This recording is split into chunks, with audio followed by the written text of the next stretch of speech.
on inflation.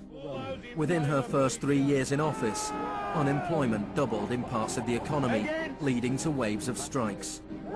Thatcher's personal approval rating slumped to 25%. There were riots in Britain's major cities. Even Margaret Thatcher's admirers had their doubts.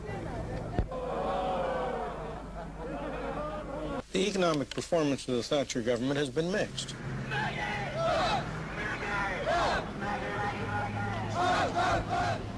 To those waiting with bated breath for that favourite media catchphrase, the U-turn, I have only one thing to say. U-turn if you want to.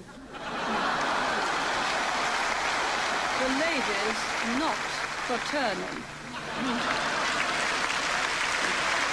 Friedrich von Hayek urged Thatcher to copy Pinochet's economic shock therapy policies. Thatcher replied, "In Britain, with our democratic institutions and with the need for a high degree of consent, some of the measures adopted in Chile are quite unacceptable." Thatcher's profound unpopularity seemed to be proving once again that free market fundamentalism was simply too unpopular, too directly harmful to too many people to survive in a democratic state where governing requires getting the consent of the governed, unlike a military dictatorship. What pulled Thatcher back from the abyss and ultimately saved the project was a crisis. Indeed, it was the ultimate crisis. It was a war. We are here because for the first time for many years, British sovereign territory has been invaded by a foreign power. The government has now decided that a large task force will sail as soon as all preparations are complete. HMS Invincible will be in the lead. Most people in Britain had never even heard of the Falklands. But when Argentina invaded the small group of islands thousands of miles away in the South Atlantic, Thatcher seized her opportunity to prove her credentials as the Iron Lady. Gentlemen, I've just heard that the white flag is flying over Stanley. The war was over in less than 3 months.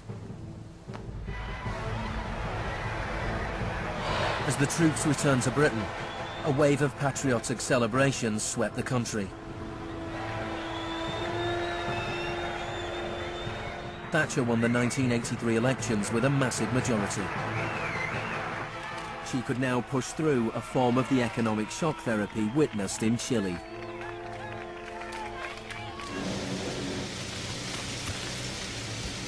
The most powerful union in Britain was the National Union of Mine Workers. When the National Coal Board tried to close pits down, the miners went on strike. Parts of central London are brought to a halt as thousands of miners and sympathizers march through the city in support of the miners' strike. It's Britain's longest and most bitter since 1926, and the most expensive ever. The strike lasted almost a year. Thatcher used every means at her disposal to destroy the union.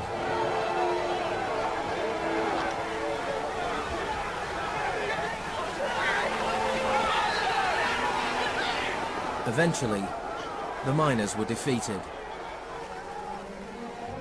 Thatcher used this victory to bring the Chicago School Revolution to Britain.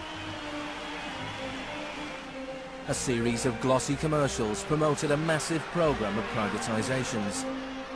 Thatcher sold off the steel industry, water, electricity, gas, telephones, airlines, oil. Public housing was sold off. Council services put out a tender. In 1986, financial and banking services were deregulated. It was called the Big Bang.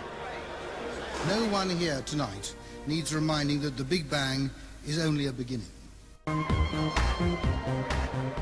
In Britain, before Thatcher, a CEO earned 10 times as much as the average worker. By 2007, they earned more than 100 times as much.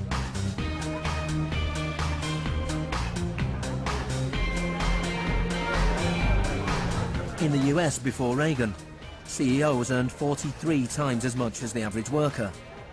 By 2005, they earned more than 400 times as much.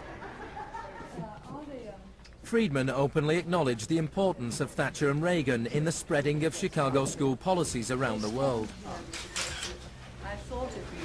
The coincidence of Thatcher and Reagan having been in office at the same time was enormously important for the public acceptance worldwide of a different approach to economic and monetary policy.